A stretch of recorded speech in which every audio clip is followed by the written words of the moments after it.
on diversity of life, talking about like how do we keep track of the diversity of living things, and it is a process called phylogeny, and it combines, all of this is based on evolutionary detail and data. So it's before we had the ability to compare biomolecules and do things more like concretely in terms of data, they just did things like these two things look alike, or these things all look alike, and they did the grouping based on more so how things looked and characteristics they had. What now we, and as not just a how do things look way of classifying, but we use evolution as an undercurrent of that. And that's how we know things are related, is that they share common ancestors. And for example, we could share a close common ancestor with the primates, and then we share a close common ancestor, we go a step back with vertebrates, and then we can go further back in time and we have a close common ancestor with all animals, and then we go back to the eukaryotes and then back to the prokaryotes. So we can keep pushing that classification of the common ancestor into different, like how close we're talking about. It can be really, really closely related or a little further back.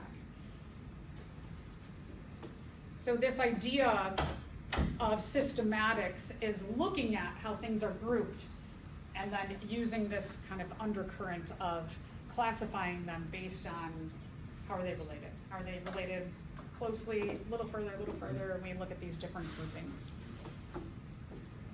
A lot of this you can see are things that we talked about as evidence for evolution, that we could look at just how something looks, how they behave, their behaviors, their internal physiology, the fossil records, or again, these biochemistry gives us a little more concrete evidence, like looking at cytochrome C, for example.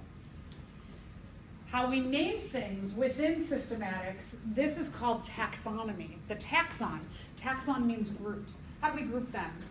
And then based on the grouping, we give them names, just like I mentioned, like primates and vertebrates, animals, eukaryotes, prokaryotes.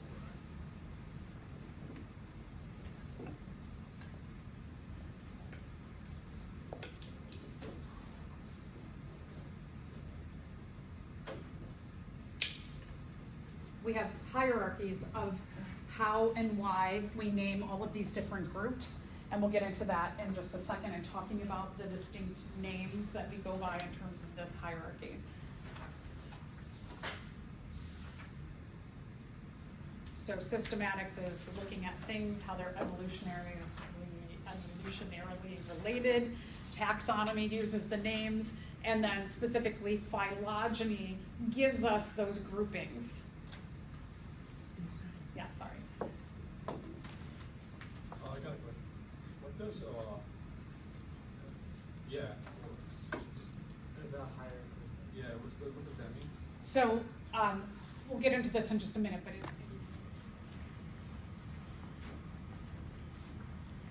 so what we call these groups, you call them clades or groups.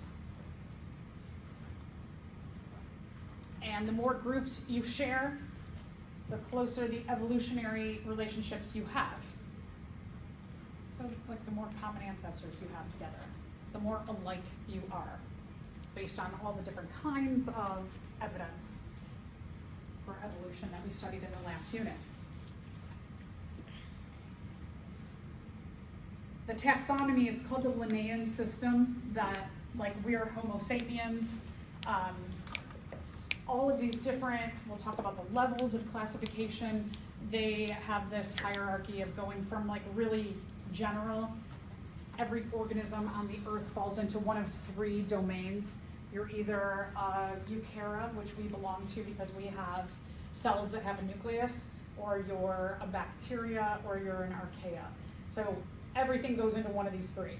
And then it gets a little bit more specific as you go down to kingdoms and then files and class, or all the way down to very, very specific, which is the species level, like Homo sapiens for us.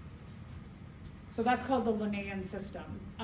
This is important in terms of science, so that scientists around the world, regardless of what language you speak, we have a scientific language of classification that everybody speaks and everyone has access to. So it's kind of like, like you go into any store, and especially if you go into a bigger store, even if it's like a grocery store that's locally owned by a family, that most stores that you go into that are of a decent size, you can look up at the ceiling and you can see things like clothing, pharmacy, food, right? So that's kind of like this Linnaean system, that when you walk in, things are classified so that they make sense. Because otherwise, a store could just, like, you go into Target, what if Target, just as they offloaded stuff from their trucks, they were just like, oh, here's an open shelf, just put this stuff here, put that stuff here. And you could end up with things for the bathroom right next to food, next to clothes, next to deodorant, and it wouldn't make any sense. It'd take you too much time. So science has this very organized system of communication. The biggest thing is that, and I may have that already. Go to the next page. Let's see if I have a common ancestor. And then, yes, at the top of the next page, that at the beginning we all go back to a common ancestor. Now, who is that common ancestor? I don't know. Hypothetically, we said that common ancestor is probably a prokaryote, because given evidence that we have shows that in evolution things go from simple to complex. Beyond that, I mean, just knowing things go from simple to complex, who knows where we started. So here's those clades or groups or taxon that I was talking about, and they go from the broadest or most inclusive, and when I say most inclusive, it means they include, the domains include the most species. That we only have 3 domains, so every living thing, it goes into this one, or that one. So that each of the 3 domains include a lot of species. And then we go to kingdoms. Now, one of the things about classification is that when we look at the 3 domains, of the 3 domains, only one, the Euchera, has kingdoms. So this whole system, just going from this level to this level, has a lot of work that needs to be done.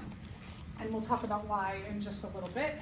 And then you go to the phylum level, kingdom, phylum, class, order, family, and then we get to very specifics of the genus and the species names. So these include, the domains include the most group, they're most individuals, they include the most individuals, whereas the species includes only one. That you go through your different levels of how you're related to other organisms to you get your own specific species grouping, and that's why it's called species, because it's specific to only, and we talked about species and evolution and populations, that a species are organisms that live in the same place at the same time and can potentially interbreed, which means that they can have sex between members of the same group and have fertile offspring and keep that species going. So a lot of things come together in this class. All right, so even the groupings are constantly changing. When we look at the Euchera, when I was a child, there were 5 kingdoms. They didn't even have domains yet. So when I was a little kid, it was 5 kingdoms. And then eventually they were like, nope, there's got to be something bigger than kingdoms, and they call them domains now, and they added in the domain level. Within the Euchera domain, there are groups that are the Animalia, the animals, the plants, plantae, the fungi, and then protist groups.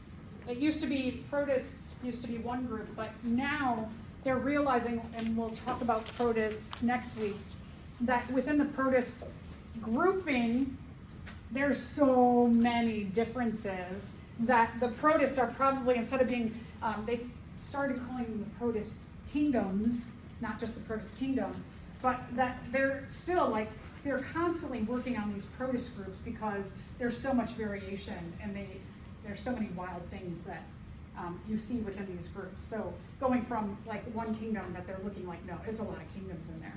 So if you're somebody who likes puzzles, the idea of having within even the Euchera or the 3 domains, that of the 3 domains, one group, the Euchera, still a lot needs to be worked out in terms of the protist kingdoms, and then the bacteria and archaea don't have any kingdoms yet. Bacteria, we know it's really important for us to know about bacteria because like we studied in the last unit that the ability of them to evolve antibiotic resistance is super dangerous for us humans, right? So a lot of work, there's tons and tons of work in terms of systematics that needs to go on. So if some of this is like, oh, that's pretty interesting, I like the idea of this. You like to solve puzzles and this is all interesting to you. There's a lot of work out there and money to be made. Okay, so let's talk about, yeah. There was a question. Oh, thank you. One day, I don't know what happens. Okay, so what's the correct order from largest group to the least inclusive in the list? Good, okay, so D is correct, right? Domain, human, phylum, class, order, family, genus, species. So let's talk about what do we mean by this genus species name? It's called the binomial system of nomenclature, and every species gets two names. They get a genus name and a species name, and like I said before, that regardless of what language or languages you speak, science has its own language when it comes to systematics. It's important because this particular fish, which I think is super cool, it lives in the Indo-Pacific. This fish has a lot of interesting things about it, just in terms of its behaviors and its genetics, that in one population of these fish, there's one that looks like this, and it's called the super male, and it's big. It's maybe about this big, 200 to 300 pounds. So quite large fish. It's very colorful. It's like neon green and blue. It's got this weird hump on its head. There are other males in the population. The other males are smaller and very drab in color. And then there's females in the population who are also kind of smaller and more drab in color. But the super male gets this like beautiful coloration. The females want to mate mostly with the super male.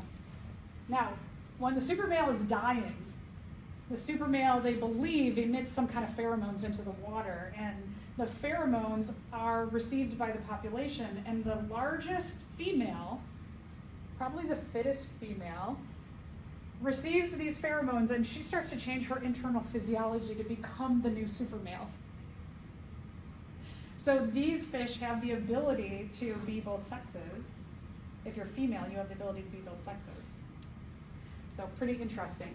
So let's say that I'm in the Philippines and I'm scuba diving and I see this fish and I come up all excited and I say, oh my gosh, did you all see the humphead wrasse? And someone else, I saw this cool fish, it's called the double-headed Maori wrasse. And someone else says, oh, I saw the Ipus. And someone else says, I saw the Napoleon wrasse. And then after we start talking about it and describing it, we're like, wait a minute, we're all talking about the same fish, but it has different names. So here's where the scientific name comes in handy and is really, really important. That everything have a by to nomial name. System of nomenclature means naming. That we have a two-name system of naming species, and that is our scientific language, so that every scientist on the planet can communicate the same information most easily. So, scientific name. Let's talk about some rules of the scientific name.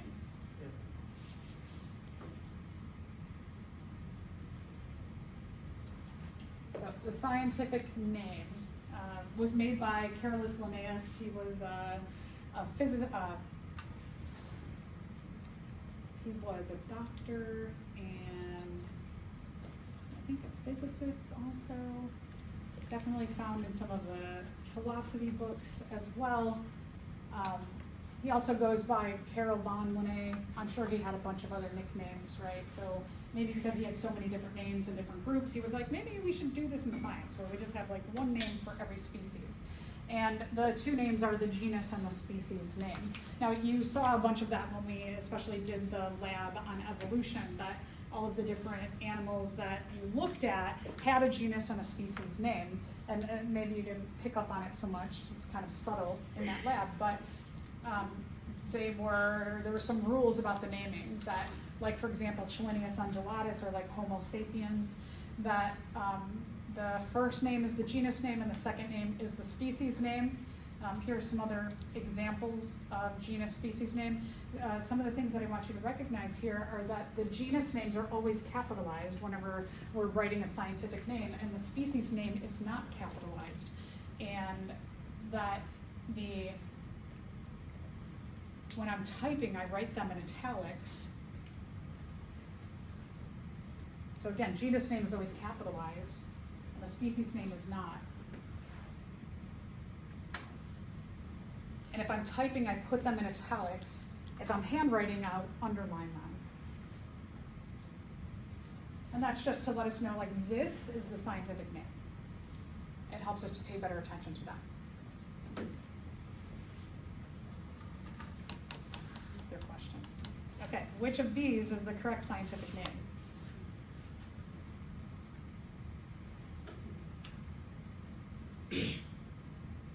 Yeah, great. So C is the correct scientific name of all of those. It follows these rules right here. All right, so what does this have to do with all the diversity of life? So when we're talking about biodiversity, and we've defined this before, biodiversity means not just like how many living things there are out there, but also the interactions that they have between them, because we have learned that you can't exist on your own as a species. You rely on so many other organisms for your survival. All right, so how much biodiversity is there in the world? There's, somewhere like 10,000 named species out there. There's about 1.5 million identified. And then how many species actually exist? People will say, oh, there's 7 million, and then some people will say there's 100 million, there's a billion. We don't even know. We're not even sure how many species there are out there, because there's such a vast amount of biodiversity that we just don't have the human power and time to identify everything. Okay, so let's talk about who's named. All right, so of the species that have been identified, only about 5% are prokaryotes and protists. So remember that protist grouping, how it's so big? And then the prokaryotes make up 2 of the 3 domains. They make up a whole domain called archaea and a whole domain called bacteria. So 2 of the 3 domains, and it's actually believed that there's probably more prokaryotes than there are anything else on the earth. So likely those 2 of 3 domains that don't even have kingdoms under there, there's a lot of work to be done there. So why is there only about 5%, including the protists or another, like microorganisms, most of them? Why are they only 5%? And then the next 22% make up plants and animals. And so that about, 73% of the organisms that are named are animals. So let's think about this. So when you have your phone or your computer and you put wallpaper on your phone or your computer, how many of you have E. coli on there? Like when we did that lab, we did a couple labs with E. coli already this semester, and you were like, that was so cute, I love it. I put it as the wallpaper on my phone. Anybody? No, right? We're not endeared to bacteria. A lot of the protists, probably not. There's a couple that are really, really cute, but once in a while. Fungi are really, really cool right now. They seem to be in vogue, so maybe you put some mushrooms, some kind of cool mushroom thing on your phone. Maybe a flower, but I'm gonna guess the majority of you have some kind of animal, including a human. You might have another human as your wallpaper, or you might have a pet, or you might have some other animal that you just love that animal, right? So there's a number of reasons why, as humans, we have identified more animals than anything else. One is because they look like us. They have eyes, nose, mouth. That makes them cute. Anything that has an eyes, nose, and mouth, we are endeared to. We're like, oh, that thing's cute, that thing's cute. It's ugly cute. It's so ugly, it's cute, right? So things that look like us, we like to identify. The other thing is that identification of like fungi, and especially the prokaryotes, it's much harder to identify them. That's why there's just not a lot of information about them, because if you're, let's say that you are studying antibiotic resistance, and you're going to go into hospitals and you're going to swab surgery rooms, you have a lot of places in the hospital to swab, because a lot of times we see that you can find those kinds of antibiotic resistant bacteria at hospitals. So you've got to go around and you've got to take swabs and then put them in little like containers, and then you have to take all of those different swabs that are labeled. You have to label each one, you gotta bring those back to a lab, and then you have to make a series of plates for all of them. So you've gotta make the actual plates, you've gotta pour them, and then you've gotta plate them out, and then you've gotta put them in the incubator, and then you have to make slides of them. And so then there's this huge process of studying prokaryotes that's not necessarily easy, whereas animals, what can I do? I can just go in the field and I can take pictures of them. And I can go back and I can analyze these pictures or videos. That's a lot easier and faster than trying to identify prokaryotes. So it's a lot harder, they're not as cute, so we just have a lot more animals than we have anything else. So again, if you're, think that it might sound cool to go out and do that, like what I described, someone who's studying antibiotic resistant bacteria and going to a hospital and doing a lot of swabs and testing. There's huge careers for you, huge. So something to think about. So when we look at a phylogenetic tree of the 3 domains, what is indicated here is that at the base of the tree is the common ancestor, and this would be the common ancestor to all living things. And so what they believe right now, based on running the DNA, RNA, proteins of different species of prokaryotes, these are the 2 prokaryotic domains, that they really believe that our common ancestor amongst all living things was a prokaryote. And that prokaryote, it leads to common ancestry between the 2 major prokaryotic domains, the bacteria and the archaea, and that the eukarya, those organisms that have a real nucleus, that's why they're called eukarya, true nucleus, is that they came from the archaea, and that we have a common ancestor as a eukaryon with the archaea domain. And then we can go further and we start to have kingdom names. And you can see that every time you have a branch, what these branch cruxes mean is that there's a common ancestor between this group and that group, or between this group and that group. So when we look at our tree here as being an animal, our closest common ancestor group are the fungi. Interesting, right? So when, again, you take a look at all of these different branches, that every time you have a branch, it's showing there's a common ancestor shared between the 2 groups here. So our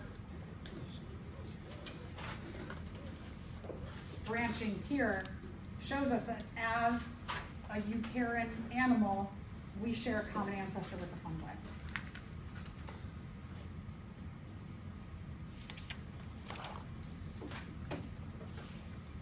Okay, so a little bit about the 3 domains. The first domain is called archaea. Some people call it archaea, however you want to call it. Archaea, I was taught archaea. We will get into more specifics of these when we get into the prokaryotes. The second domain is the bacteria. It's also a prokaryotic group. You can see here, prokaryotic means these are cells that do not have a nucleus. And then our third domain are cells that have a nucleus called eukarya. Eu means true. When we're looking at karyotic, it means nucleus. Prokaryotic means before the nucleus. Pro means before. It just indicates that they evolved before the nucleus evolved, which we've talked about when we looked at the timeline of life in the last unit. And then there's only kingdoms under eukarya, and I have just said, instead of naming all the different kingdoms of Protista, that there are kingdoms of protists, and then there are these 3 kingdoms.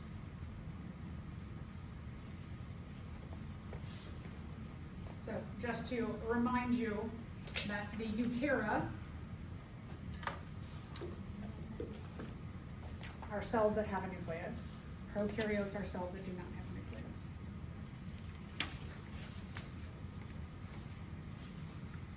And you can see all kinds of phylogenetic trees. So this one, for example, is grouping the eukarya.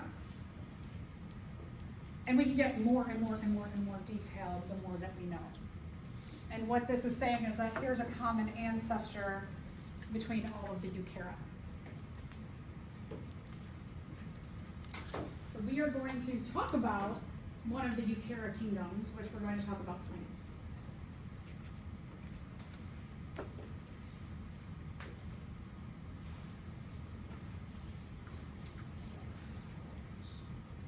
So let's let's talk about, here are some of the key features of plants.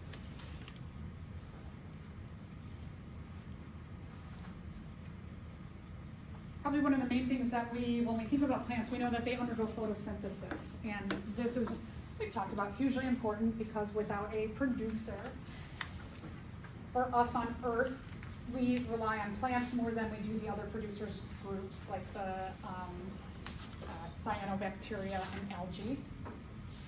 Plants do all kinds of, if you ever take a botany class, you'll learn that plants do all kinds of wild things. If you remember a little bit when we were talking about evolution, that I mentioned that some plants can have full extra genomes.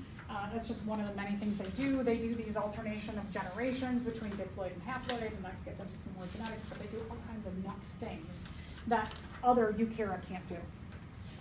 Okay, so let's talk about some of the other important things that they do. And I know we've talked about the critical ecological roles that plants play.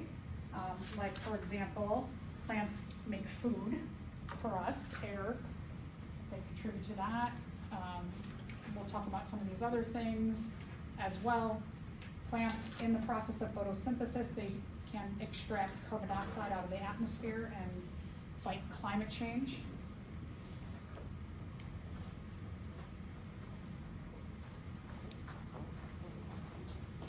Plants build soil by rooting. Their root system holds soil together. Having a lot of plants at coastlines is really, and with riverbeds, anywhere that we have water, what has happened is that we've gotten rid of a lot of the plants, trees, etc. So between just like shrubs and like soft plants, like what we call herbaceous plants like these here, or trees or bushes, shrubs, getting rid of those at shorelines, of whether we're talking about rivers or lakes or the ocean, we've gotten rid of them to build. And as we've gotten rid of these plants, what we've done is we've not only removed the plants themselves, but we've removed their rooting system underground. And what their rooting system does is it holds the soil together. So when mass amounts of water come by, it doesn't just grab all the land and push it with the water and the land onto further into shore. It actually just like kind of slows down the water systems. So as we're seeing all these issues of climate change, we are seeing a lot of coastal environments, they're just going underwater, right? We just saw it this past week, that there's so much flooding in places like Asheville, North Carolina. I read a couple of years ago that it was climate change proof. They say that a lot about the Midwest too, especially where we live, that we don't experience so many really awful things like hurricanes and droughts and floods. But Asheville was supposed to be one that was climate change proof also. But because of the building on shorelines, it's still carried so far inshore that the rooting process of plants is as important as the plants that are above ground as well. Plants also are places of water storage. That we have whole systems of clean water storage through the plants that are grown. They provide us with shelter. Trees are plants, and the wood from trees or shrubs give us the backbones to build what we're sitting in. In addition, they provide a lot of fuel.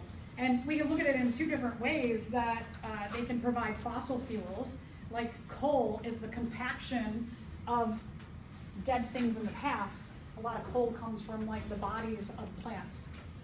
We could also look at it as the future, that we can use things like the body of corn. We can eat the corn cobs and the bodies of corn. We can take those bodies and we can turn it into biofuel.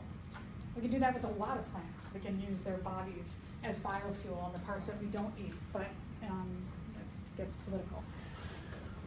And then medicines and drugs, some that you are very familiar with, like aspirin was created from plants.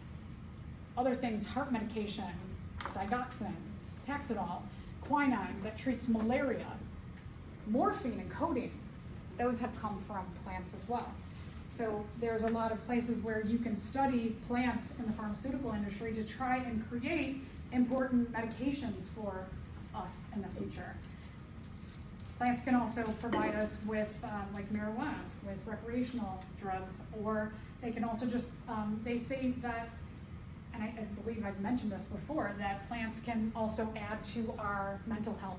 There's just going outside and looking at the beauty of plants can help you with your mental health, or having plants in your house can provide you with extra oxygen, can clean the air, and also a lot of people who grow plants in the house love their plants, just like they love a pet. So they can provide us with a lot for, as well as our mental health, in addition to all those other things. Plants are vascular. Vascular systems, like we have a vascular system that's made of arteries and veins and capillaries, and it transports important things around the body. Plants have a vascular system too. They have tubes that transport important things around their bodies as well.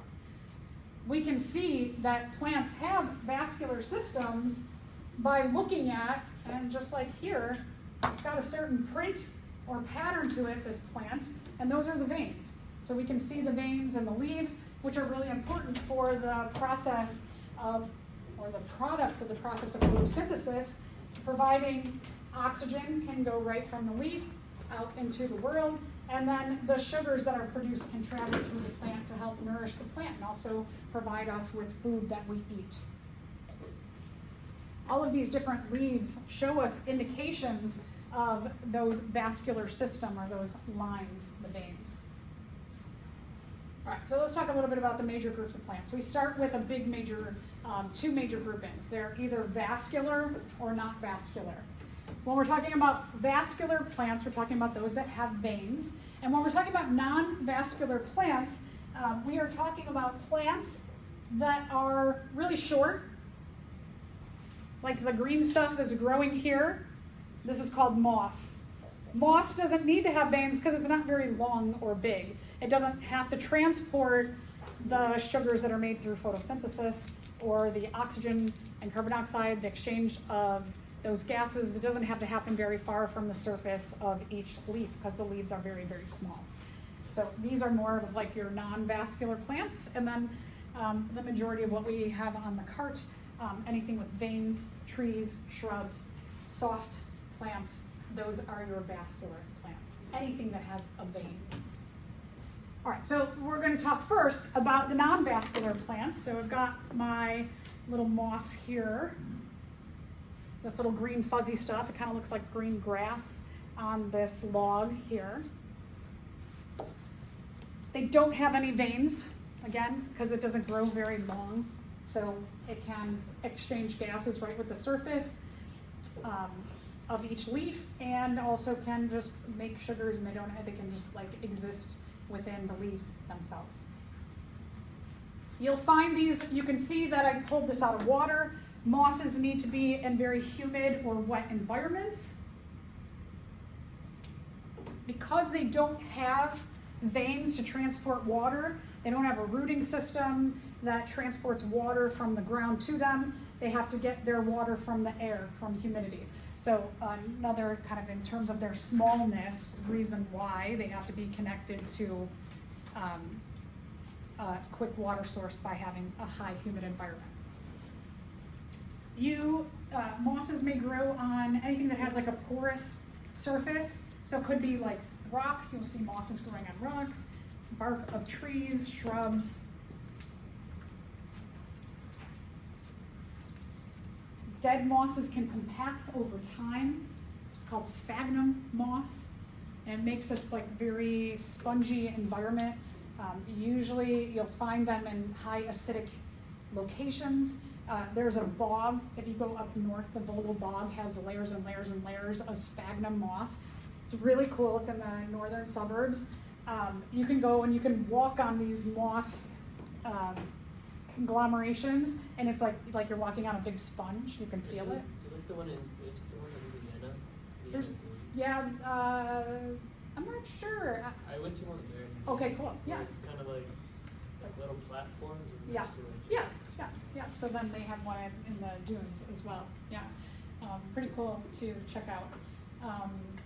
Peat also can be used as a fuel source. That if we go back to our ancient ancestors, they used this for fuel as well. Okay, so let's talk about the vascular plants now. This is called pteridophyta. These are the ferns. The P is silent. Let's see, I got a fern here.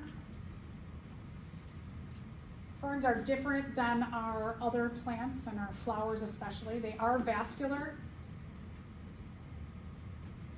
I can see that they have a main vein, and then they have these little leaflets that come off of the main vein of the plant.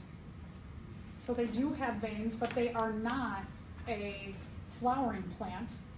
Some of the features that ferns have is ferns grow their leaves. They come out of these what they call fiddleheads, so they unroll. So when they are growing their leaves, you can see the big main leaf, it rolls up, and then as well as the smaller ones. Sometimes in the spring when they start growing, people will cook these up, fiddleheads.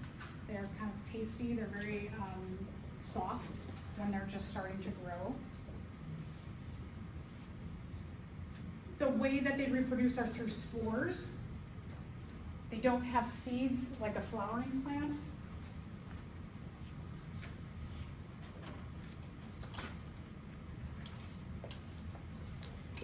So spores, you'll look at this in lab too today, is spores are like dust, essentially. That's how small the spores are.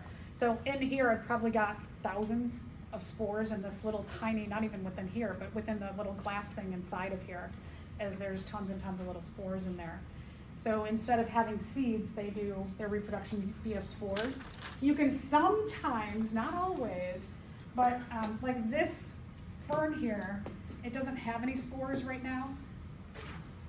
So for example here, the way that you'll see spores is on the undersurface, on the backside of the leaves, and they'll be not, one of these is not a spore, but it's thousands of spores. That's how tiny, again, spores are. So you've got these little spores, and then the wind blows, and it takes them to other areas. One of the other features that ferns have is they have these extension of their stems. So not only do they have stems like these kind of big stems up here, the green stems, but they also have these fuzzy stems, kind of look like spider legs, like a big tarantula leg, but how they're kind of fuzzy. So sometimes, and I don't think we have them, this one here, I don't see any, but we don't have them on there, but that's why I put the picture as well. So sometimes they have these, sometimes they have spores, and otherwise you can look at the distinct leaf pattern for a fern. The gymnosperms, which are the evergreens, they don't have flowers either.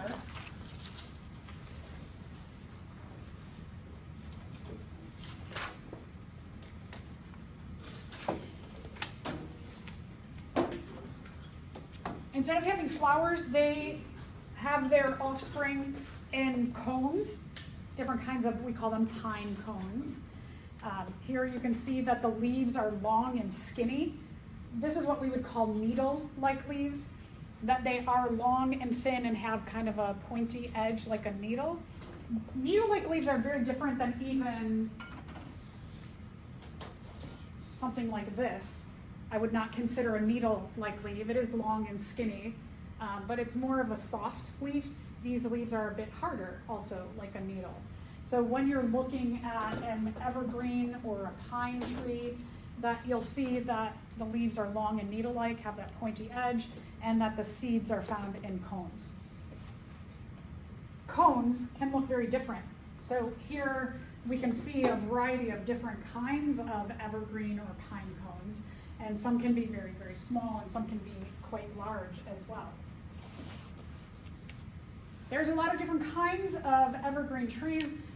In our area of the world, they look, like we might call them a Christmas tree, but some of them have that shape, but then some of them, they look like other trees that are not evergreen trees. So depending on the place that they exist in the world, they'll take very different forms as well. One of the other things are called evergreen trees because even with changing of seasons, they still remain evergreen. So they don't change their color. typically. All right, so then let's talk about the flowering plants. Angiosperm are flowering plants. We have two main groups of, oh, sorry, let me go back. The angiosperms, again, they're a vascular plant, so are the evergreens, and so are the pteridophyta, or the ferns. They produce flowers and fruit as well. There's more than 230,000 species of flowering plants.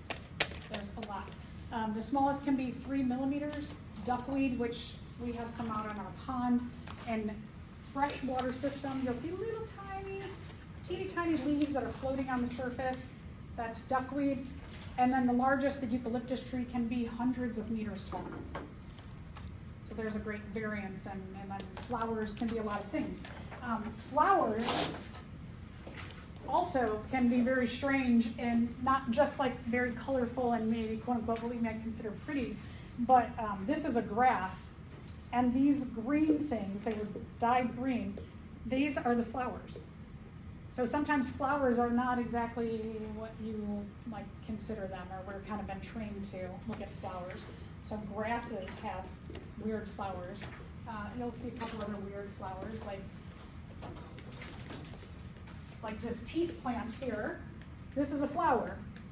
It looks like a leaf with, I don't know, like a penis or something inside of it, right? So flowers can be very strange. They're not always traditionally what you might think they are. I feel like there's like a lot of food plants that their food is first a flower. Would that still be considered a flowering plant? Yeah, yeah. That like our flowers then become the food of all the Yes, trees? correct. That when you have fruit, or a lot of vegetables are actually fruit. Fruit have seeds. So anyway, but they come from a flower. Yeah. A lot of that, the flowers are attractors of pollinators. It tries to get something else to transport their sperm to different flowers. So imagine that. You had to have a whole other species than yourself to give the sperm from the female to from the male to the female. That's weird.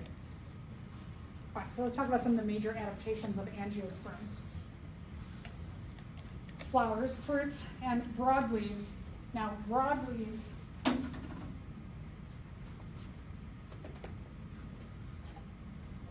you might think of a broadleaf more like this, or I know like monstera, that can have really big leaves, like this, or monstera leaf, but leaves can also be like the corn, right? What you shuck off of corn, those are leaves. The grass itself, the actual body of grass, those are leaves. Something like a tulip, leaves. And just like this peace plant here, those are leaves. So leaves can be quite different as well. When we say broad, it's really, broad is kind of like one of those terms that doesn't necessarily fit everything, because this is not like this, but even like tiny grasses or duckweed. Duckweed is millimeters big, and it's considered a broad leaf. Some of these like classifications are goofy. That's why it's important to have naming and look at the relationship amongst the DNA and the RNA and the proteins, because broad leaves of duckweed is like that big. Okay, so we're going to talk about the flowering plants. The flowering plants have two major classes. This can change from year to year, and it can go back and forth, and I imagine soon they're going to have another whole class. They're going to change the class names or the phylum names. So sometimes it goes by Angiospermae, the phylum of flowering plants, or sometimes it's Magnolia phyta. I just list them both because the last textbook said one thing and the current textbook says another thing, so names change. The two classes are Monocotyledonidae or Liliopsida. We could, for short, call that monocots, right? So having to write out Monocotyledonidae.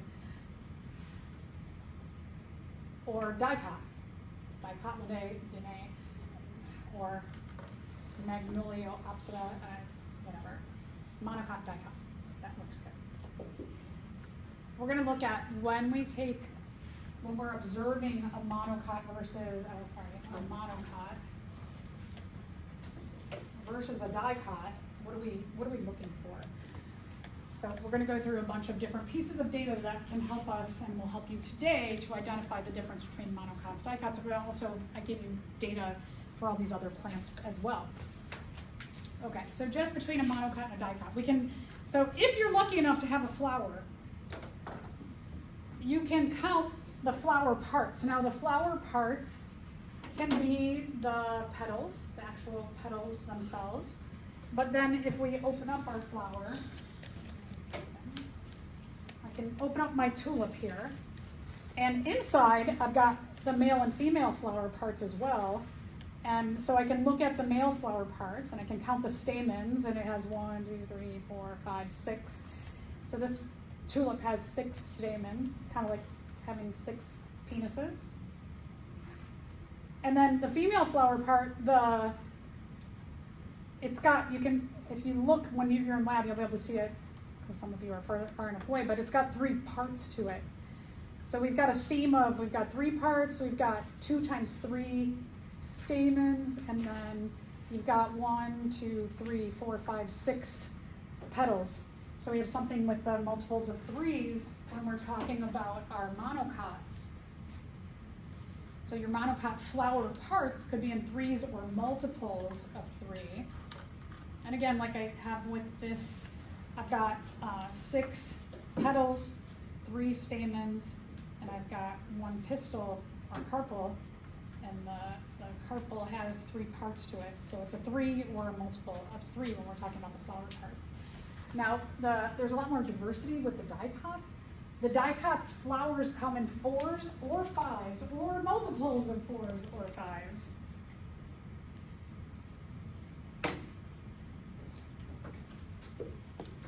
So, for example, here, you've got 1, 2, 3, 4, 5 petals, and then it looks like probably the carpel has 4 parts, and then, oh my gosh, look at all the stamens. You'd have to sit and count every one of these male flower parts. So it can be a multiple of 4 or 5, and it can be this 4 of this and 5 of that on the same flower as well. So a lot of more diversity in the dicots. Okay, so there's times of the year when the flower dies off, right? And somebody gives you some tulips, and this dies off, and then this is what's left. We can still identify some things about what's left after the flower dies off to figure out if it's a monocot or a dicot. So we can look at the leaf. Monocot leaves have smooth edges.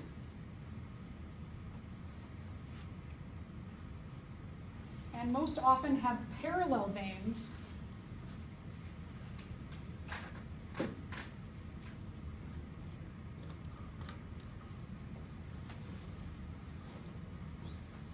And that's what we mean by parallel veins, that all the veins run in the same direction.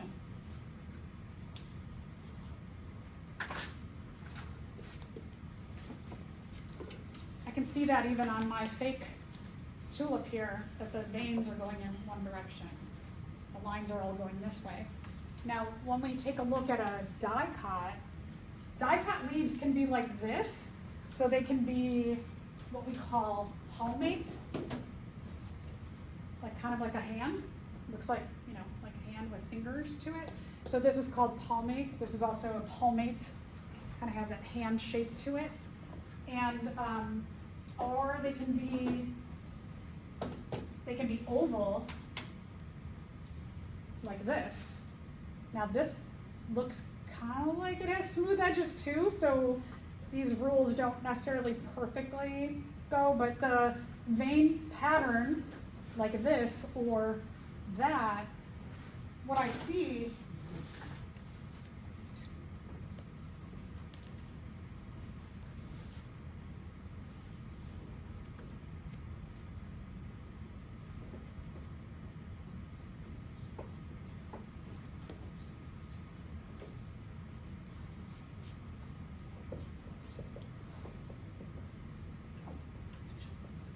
and and especially looking at the difference between this dicot here and this monocot here, they do have the same shape.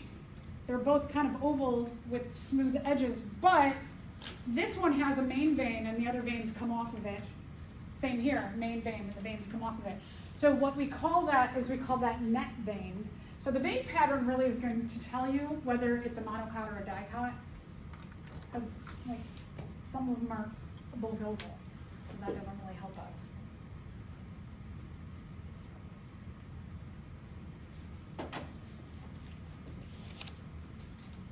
Because upon first glance, you might be like, well, these are the same. They're the same thing. But, yeah, they got kind of the same shape, but they do have very different vein patterns to them.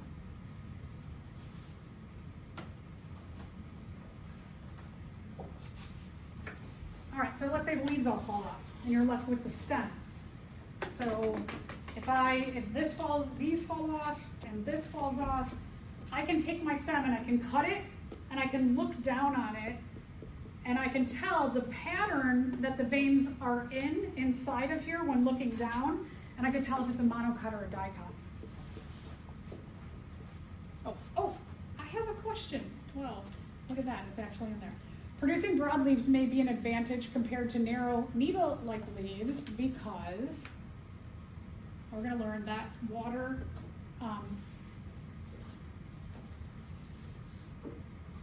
loss will be more significant in something that has broader leaves than narrow leaves.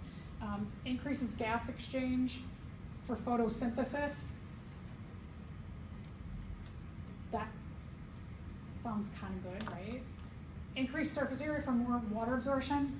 Water absorption happens in the roots. Allows for more seeds to be produced. Seeds aren't produced in the leaves. And increases the transport of spores. I mean, spores exist on the leaves, but they don't transport. So this B seems like the best answer. That you have more area for photosynthesis to happen. Okay, so now let's take a look at it. If we cut off the stem and we look down at a pattern on the stem. So let me back up and again say that when we're talking about vascular tissue, remember vascular tissue are veins, that even within the stem, you've got veins that are running up and down the stem. And that vascular tissue, just like our vascular tissue, our artery, vein, capillary system transports important things around our body like water and other nutrients. So it does the same principle, their vascular system, and our vascular system does the same principle jobs. That in the stem, we also will have, in addition to having veins, you can see them on the leaves, we can also look at a pattern within. Again, if I cut this open and look down on it, I could see a pattern, a vein pattern within the stem as well.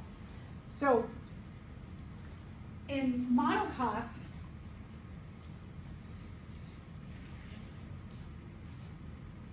what you have is you have a scattered pattern. So in here,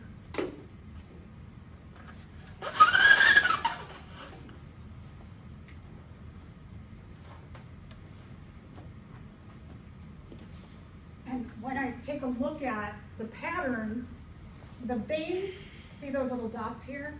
You just have a scattered amount of dots. So I look at it under a microscope, if they're going to look like this, they kind of look like a monkey face. So when you will take a look at this under the microscope, when you see the monkey face, and so think like monkey face,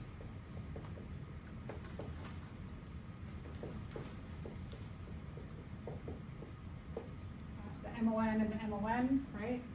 So that you have some similarity there, monkey face, monocot, that should help you. The dicots look like a pie. It almost looks like there's like a pie cut, like with pie pieces. They call this a ring-like pattern because it goes in a circle, whereas this is scattered and there's like no, it's more random. So I don't know. If you can remember monkey face, monocot, the other one, the pie shape is going to be the dicots.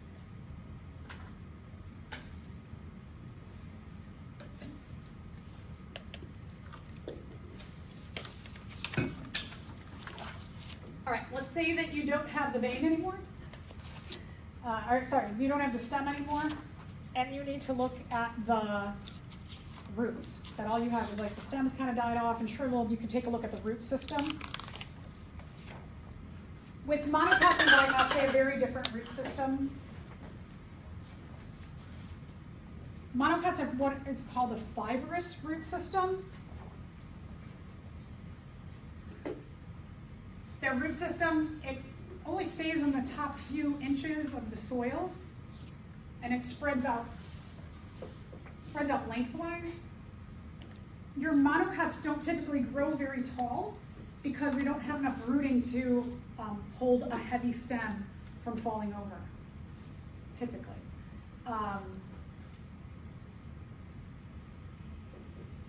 These are more of your annual plants. Like if you went to the Home Depot to buy plants in the spring, these are what we would call annuals. Your perennials are your dicots.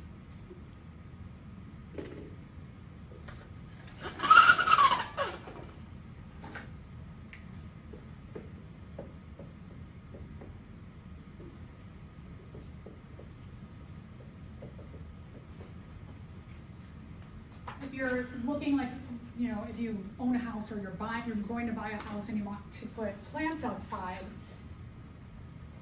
it's smarter to buy perennials that will come back year after year, because then you don't have to keep buying plants over and over again. So what happens is that the root systems go very deep in the dicots. They call it a taproot system because it taps into the groundwater. So way down deeper in the earth, there's water that flows underground, and the taproots can tap into that. So that every year, when winter comes and the top portion, all of this dies off from the cold and freezing, you're still left with a root system that is warmer underground. It gets warmer as you go deeper. And also these roots can exist all winter from nutrients and soil and water that's down here in the groundwater. Annuals occasionally, depends on how bad of a winter we have, that if it, like last year I had a few of my flowers that I bought, some annuals that I put on my front porch. Because the soil was deep enough, they came back. So most of the time this will like freeze away, and that's why you don't have it come back. It's an annual, it's a once a year kind of plant. Let's say that you have nothing but a seed. We can look at two things. In terms of plants, we can look at cotyledons. A cotyledon is technically, the definition is a seed leaf. So when a plant sprouts from its seed, the first leaf that comes out of a monocot, it's one piece. It's a single leaf. And of a dicot, they come out in groups of twos. And they'll go like two this way, then two this way, then two this way. So one leaf, two leaves. You can also, and that first leaf is not photosynthetic. Its main function is to just get ready for the leaves that it can nourish to undergo photosynthesis. It's not a true leaf, it doesn't have veins yet. I should say, it does undergo photosynthesis, it just doesn't have any veins yet, is what I mean. Monocots have one cotyledon, dicots have two cotyledons. We can also see the cotyledons in the seeds themselves. So corn,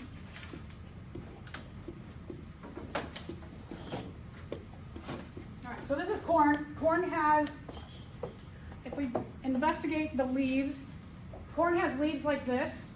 So I can see that it's got parallel veins. But each one of these kernels on here is a seed. So you could grow a whole corn plant from each one of the kernels. When I take a look at the kernels, each kernel is one piece. So it's just one distinct piece of it. And what I mean by that, and it's probably like easier to picture what I mean by one piece versus two pieces, is that when you have a bean,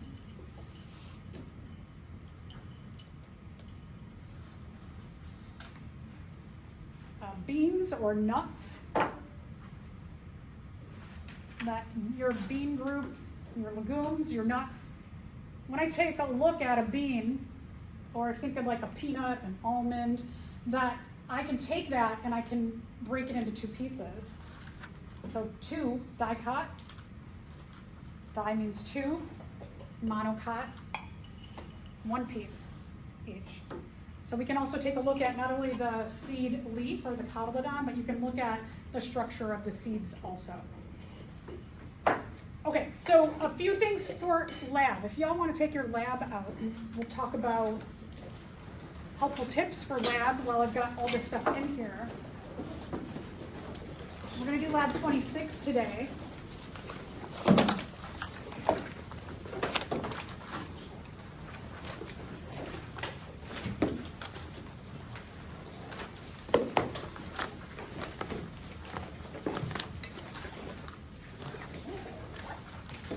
For lab 26, you're just going to go, you're going to start the lab and go station by station. When you get into lab, the 2 areas that the lab components are going to look at, so when I walk into the lab, the whole bench that's all the way down your left-hand side when you walk in, it's going to have station A, B, C, D, and you're just going to go to each station and answer the questions. Station G is just answer the questions. You'll find all the answers in the lab. So if there's a question that you're like, I don't know the answer to, don't just make something up, find it in the lab. Hint, hint, information is in the lab. Okay, so let's talk about the last page when you're using the taxonomic key. So yeah, that's it. The page 49, the taxonomic key, the way that you use that, and these are not perfect because they just go on what you're looking at. And so I want to talk about some of the things that are in the taxonomic key. So the first thing, if you walk up to something like this, or like this, or it might be something brown, or it could be something like beige or orange or many different colors.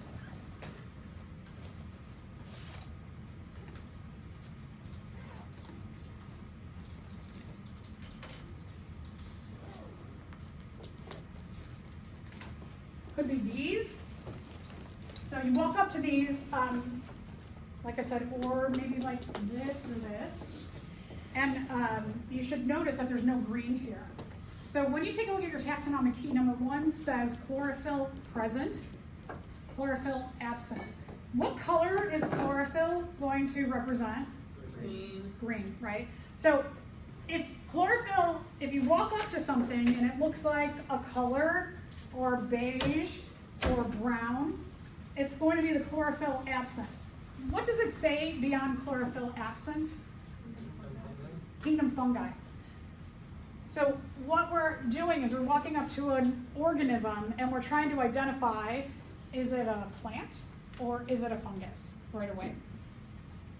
Now, when you look at, what number is mushroom? Okay, so number 1 is mushroom. So based on that, number 1, I think this is the specimen that you're looking at in lab, is that when you walk up to this and you look at your choices for number 1, you're going to pick the best choice. So the best choice is chlorophyll absent, and it says kingdom fungi. So in your table, number 1, for kingdom, you're going to write fungi. Now, when it says kingdom fungi, does it say anything after fungi in your choices of 1? You're done then. You are done identifying what you can in this taxonomic key for the fungus. That means you will not, if there's nothing after a name, you just stop there. The fungi will not get a phylum or a class based on this taxonomic key. We don't have that much detail. So you're like, cool, I'm done. That's a fungus. Okay, so let's look at what do we got number 2? Grass. Okay, so grass. This is grass. Okay, so imagine it's green grass. So we're going to say, yeah, the chlorophyll is present, right? Because we kind of know grass is green. Okay, so then let's go to number 2. Number 2 says single-celled organism or organisms, colony of single cells, aquatic. When I mean aquatic, in our taxonomic key, so does this look like it's swimming around in water? No. Anything water about this, right? Most of the time grass, we don't see grass hanging out in water. Per our taxonomic key, this is what we mean by aquatic. That aquatic means that your organism, this green organism, it is literally in water. That's what aquatic means. So if you want to write down on your taxonomic key that when we're talking about this lab and diversity of species, that something that is aquatic is submerged in water, like this. So that's aquatic. This is not aquatic. So it's hard to tip it, but the log is keeping the moss above the water. So this is not meaning submerged in water, but moss needs to be in a moist environment. So we always keep the moss like really close to water, but not submerged. So this is not aquatic. This is aquatic, okay? This is submerged in water. This is on top of water. So just know the difference. This is aquatic, this is not aquatic. Okay, so back to our grass here. Okay, so grass, it's not aquatic. So number 2, the other choice is multicellular. Multicellular means I can see it with my eyeballs, I don't need a microscope. Can you see this with your eyeballs? Okay, so 2B is the best choice. Go to the end of 2B, what does that say? Go to 3. Okay, so you're just going to continue on. So we're going to go to 3, and 3 tells us, thank you, vascular tissue absent, vascular tissue present. If I take a look at these little tiny grass leaves, I can see little lines on there. Lines, when we say vascular tissue, lines mean veins. So if you see veins, that means the vascular tissue is present. This one's a little bit harder to see, but no grass have vascular tissue. The one that's not going to have vascular tissue is your moss. So remember that the moss is going to be your vascular tissue absent. Okay, so now we're going to go to our choices. Yes, so then it says go to 4. 4, palmate leaves called fronds, spores. So this is kind of like a palmate leaf. Ferns have palm fronds. So that refers to your pteridophyta. Do these look the same? No. So this is going to be your pteridophyta. Needle-like leaves. Seeds and cones. This is your gymnosperm. So that leaves choice 3 to be the best descriptor of this. So grass are a flowering plant. So now, oh, sorry, I missed plantae. Number 2B said that this was a kingdom plantae because it was multicellular. So make sure you put for number 2, grass, kingdom plantae. And then it did say kingdom plantae and it said go to 3. So we're not done. Now we know that 4C best describes this, and it tells us it's phylum Angiospermae. So you're going to write down your phylum. You can write angiosperm for short. So we got kingdom plantae, phylum Angiosperm, and then we're going to go to the choices of 5, and then it says go to 5, and then we're going to figure out is this a monocot or a dicot. And on close investigation, the leaves of the grass look like this. So if the leaves look like this, it's a monocot. So you can write monocot or mono. Monocot or mono, dicot, that's fine. Okay, so that one, any of the angiosperms are going to get a plantae, angiosperm, and then a mono or a di to them. The third one, I'll skip tulip, I'll skip one, I'm gonna go, let's go to 8, fern.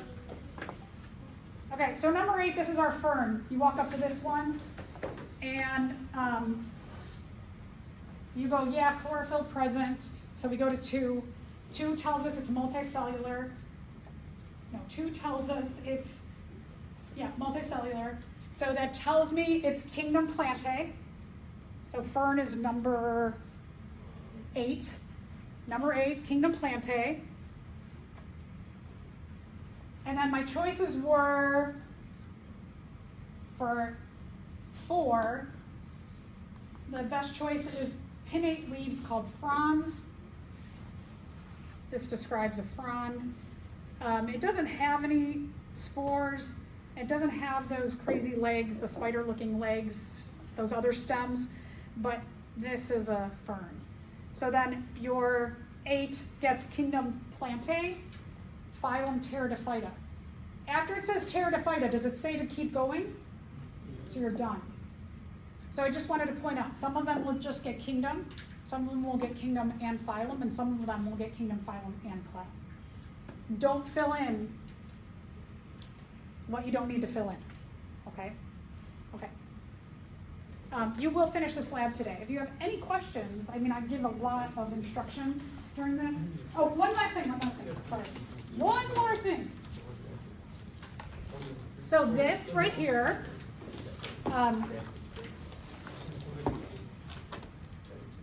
this looks like, this is what the underside of a mushroom looks like.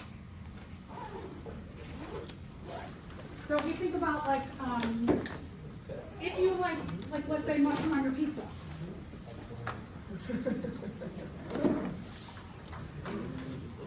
This, see this? Turn the mushroom over.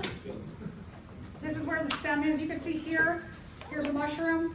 These are the gills of the mushroom. And these little dots are spores. The way that fungi reproduce is through spores. Spores just mean a really, really teeny embryo. So while these are very different, right? This is a kingdom fungi, this is a kingdom plantae. We have things that both have spores, but they are different. They have a common ancestor somewhere, but very different. So when you're taking a look at this in the lab, this Caprinus is just like your typical like pizza mushroom, like a mushroom you might eat normally. And you're looking at the undersurface is what this is illustrating. Okay? Okay, so that's it. Let's go to lab. You can start working right away. I think the microscope just has to be turned on.